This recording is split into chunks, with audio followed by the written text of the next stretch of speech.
Contextualização histórica. A Revolução Industrial teve início na Grã-Bretanha por volta do século XVIII.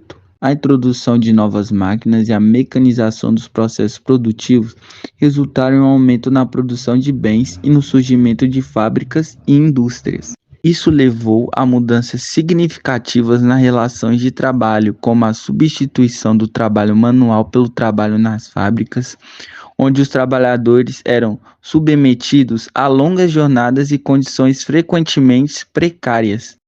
O Iluminismo era um movimento intelectual que enfatizava a razão, a ciência e a liberdade individual como base para a organização social e política. Filósofos como John Locke e Rousseau defendiam ideias como a igualdade de direitos de liberdade, de expressão e entre outras. Essas ideias iluministas ajudaram a mudar a visão de mundo de Ricardo e Malthus. Os princípios fundamentais do liberalismo são a defesa da propriedade privada, o livre mercado, o governo limitado e a valorização das liberdades individuais. O Estado tem como uma das funções principais a defesa e a promoção da liberdade individual. Como esses princípios influenciaram Malthus e Ricardo? Malthus ligou sua teoria populacional à escassez de recursos, alinhando-se à ideia de mercado eficiente. Já Ricardo destacou o livre comércio e a especialização na produção, seguindo a lógica liberal de benefícios econômicos sem restrições. Ambos enfatizaram menos intervenção estatal e mais foco no mercado e recursos. Afinal, quem foi David Ricardo? David Ricardo foi um economista inglês nascido em Londres, criador da teoria da lei de ferro dos salários. Filho de um judeu holandês que fez fortuna na bolsa de valores. Trabalhou com o pai desde os 14 anos, demonstrando grande aptidão para o comércio. Ele também ficou conhecido pela publicação de inúmeros estudos, entre eles Os Princípios da Economia Política e Tributação, de 1817. A obra reúne as suas ideias, onde Ricardo ajuda a sepultar teorias mercantilistas e mostra a estrada para a evolução da ciência econômica.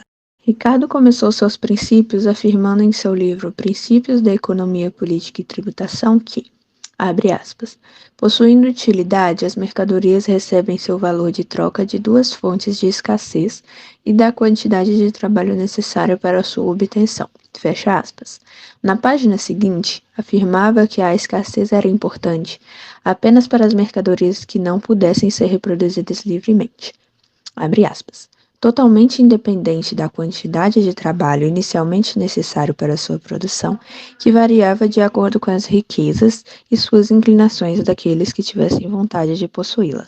E Thomas Malthus? Thomas Malthus foi um economista, sociólogo e clérigo anglicano inglês, cujo pensamento social e econômico girava em torno de sua teoria sobre o crescimento da população, que, segundo ele, enquanto os meios de subsistência crescem em progressão aritmética, a população cresce em progressão geométrica, havendo necessidade de um controle de natalidade. Em seu livro Ensaio sobre a População, Malthus afirma que, abre aspas, o crescimento da população é limitado necessariamente pelos meios de subsistência, fecha aspas. No mesmo livro, ele diz, abre aspas, impedir o retorno da miséria está infelizmente além do poder do homem, fecha aspas. O legado de Ricardo e Malthus no pensamento liberal. Bom, Ricardo tem duas teorias principais, a teoria das vantagens comparativas, que fundamenta o argumento a favor do livre comércio e influenciou a formulação de políticas liberais ao longo do tempo, e a teoria valor-trabalho, junto com a da teoria de distribuição, que defende que o valor de um bem é determinado pelo trabalho incorporado nele. Malthus, por sua vez, tem a teoria populacional, que alertava para o crescimento exponencial da população em relação ao crescimento linear dos recursos, levando a uma eventual pressão sobre os recursos disponíveis e um equilíbrio forçado. Qual o motivo do debate entre eles? A discussão do Malthus e do Ricardo gerou uma questão. Toda produção gera um mercado para seus produtos, pois a moeda funciona apenas como meio de troca e não serve para desviar poder de compra. Esse assunto se relacionava em dois grupos, equilíbrio entre produção e consumo e entre a poupança e investimento. Isso foi a maior pauta para um intenso e extenso debate entre Malthus e Ricardo. Ao longo do tempo, as teorias receberam diversas críticas. Por exemplo, a teoria do valor do trabalho gerou críticas pois economistas neoclássicos enfatizavam que o valor é subjetivo e dependente dos indivíduos compulsivos, em vez de ser determinado objetivamente pelo trabalho.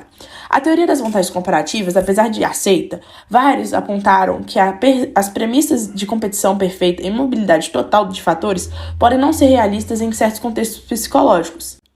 Essas teorias influenciam no pensamento econômico, como, por exemplo, a teoria das vantagens comparativas é considerada um dos fundamentos do comércio internacional e do argumento a favor do livre comércio entre países. Embora a teoria do valor e trabalho tenha sido amplamente substituída pela teoria subjetiva da renda do valor, a análise das forças de um mercado e a questão da distribuição continuam sendo centrais no pensamento econômico. Além disso, o debate sobre o crescimento populacional e a sustentabilidade dos recursos naturais continua relevante. Atualmente, suas ideias se relacionam com a desigualdade de renda, restrições dos recursos, comércio sustentável, estímulo ao livre comércio e a políticas demográficas. E essa foi a nossa videoaula sobre liberalismo. Esperamos que vocês tenham gostado. Beijos!